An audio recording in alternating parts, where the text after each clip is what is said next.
Tummy अपनी बेचारी बहू को बहुत सताती थी। वो अपनी बहू को एक पल भी शांति से रहने नहीं देती थी। ये क्या बहू, तुम यहाँ बैठकर टीवी देख रही हो? घर में इतना सारा काम पड़ा है, वो कौन करेगा? वो माँ जी, मैंने तो घर का सारा काम खत्म कर दिया। थोड़ी थक गई थी तो सोचा थोड़ी देर टीवी देख लेती हूँ। कोई जरूरत नहीं है, पता है ना बिजली का बिल कितना आता है। चुपचाप जाके मेरे लिए चाय बनाओ। जी माँ जी, मैं जाती हूँ।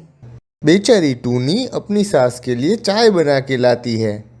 ये क्या, इस पे तो बिल्कुल शक्कर नहीं है। जाओ जल्दी जाके मेरे लिए दूसरी चाय बना के लाओ। टाइनी जल्दी से दूसरी चाय बना के लेके आती है। अब ठीक है माँ जी? हाँ हाँ ठीक है। अब जाओ बाजार जाके मेरे लिए अच्छे से सेब लेके आओ। मुझे आज सेब खाने का बहुत मन कर रहा है। माँ जी, मैं बहुत थक गई हूँ, क्या मैं थोड़ी देर आराम कर लूँ? मैं देख रही हूँ तुम आजकल बहुत कामचोर हो गई हो। मैं कुछ नहीं जानती, सीधा बाजार जाके मेरे लिए सेब लेके आओ।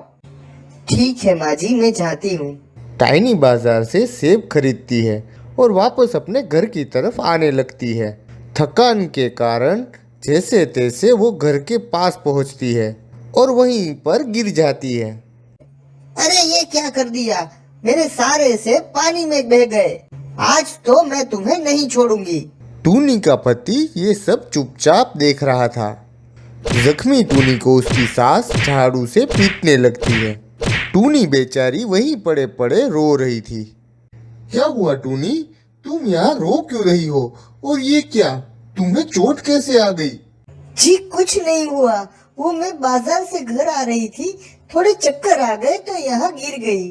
तुम्हें तो बहुत चोट लगी है, चलो तुम आराम करो। मैं अपना काम खत्म करके जल्द से जल्द वापस आता हूँ, तब तक तुम आराम करो। टूनी के पति के जाते ही उसकी सास आती है। अरे महारानी, अब आराम हो गया है तो कुछ काम भी कर लो।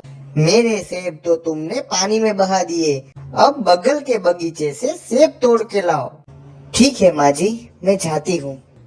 चोट के कारण बेचारी टूनी ठीक से उड़ नहीं पा रही थी। हाँ, तुम कुछ काम की नहीं हो। लगता है मुझे ही ऊपर जाके सेब तोड़ने होंगे। मैं जितने सेब तोड़ के नीचे फेंकूं, तुम उन्हें इकट्ठा कर लेना। टूनी की सास जानबूझ के सेब को दूर फेंकती थी ताकि बेचारी टूनी को इकट्ठा करने में परेशानी हो। तभी वहां पे टूनी की सास की भी सास आती है। अरे ओ बहू, थोड़े सेब ज्यादा तोड़ लेना। अरे सासू माँ आप? हाँ मैं। क्यों, मैं यहाँ नहीं आ सकती? भूलना मत, ये मेरा घर है। अरे नहीं नहीं, मेरा ये मतलब नहीं था। चलो अब ये सेब तोड़ना बंद करो और घर पे चलो। मेरी चाय का समय हो गया है, मेरे लिए चाय बनाओ। वो टूनी बना देगी आपके लिए, मैं तब तक थोड़े ज्यादा सेब तोड़ लेती हूँ। नहीं, तुम ही बनाओगी मेरे लिए चाय, समझी? ठीक है माँ जी, ठीक है, चलती हूँ। वो डर के मारे जल्दी से चाय बनाने लगती है। माँ जी, ये लीजिए आपकी चाय। अरे छोटी बहू, ये इतनी सारी चोट कैसे आई?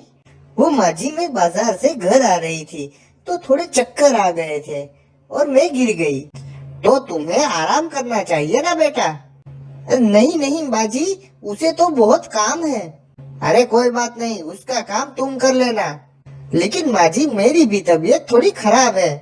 तो क्या हुआ, हाथ पैर तो चल रहे हैं ना तुम्हारे? चुपचाप काम करो। मैं थोड़ी देर बाहर जा रही हूँ, तब तक ये घर का सारा काम हो जाना चाहिए, वरना मुझसे बुरा कोई नहीं होगा। टूनी की सास जल्दी से काम शुरू कर देती है, लेकिन जल्दी जल्दी में उसका पैर फिसलता है और सारा कचरा फिर से बिखर जाता है। अरे नहीं, ये क्या हो गया?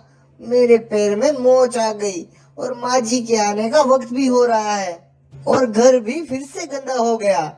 माँ जी, आप चिंता मत कीजिए, आप आराम कीजिए, मैं सारा काम कर देती हूँ। लेकिन टूनी, तुम्हें भी तो चोट आई है। कोई बात नहीं माँ जी, मैं जैसे तैसे ये सारा काम कर दूंगी, आप आराम कीजिए। नहीं बेटी, तुम अकेली नहीं, हम दोनों साथ मिलके काम करेंगे। मैंने तुम्हें बहुत परेशान किया है, लेकिन अब मेरी आंखें खुल गई है। मुझे माफ कर देना बेटा। नहीं माँ जी नहीं, आप माफी मत मांगिए, आप तो मेरी माँ जैसी हैं। तभी टूनी का पति और माजी भी आ जाते हैं। माँ, मैंने ही दादी को आपको सबक सिखाने के लिए यहाँ बुलाया था। आज के बाद अगर मुझको पता चला कि तुमने टूनी को परेशान किया है तो याद रखना, मुझसे बुरा कोई नहीं होगा।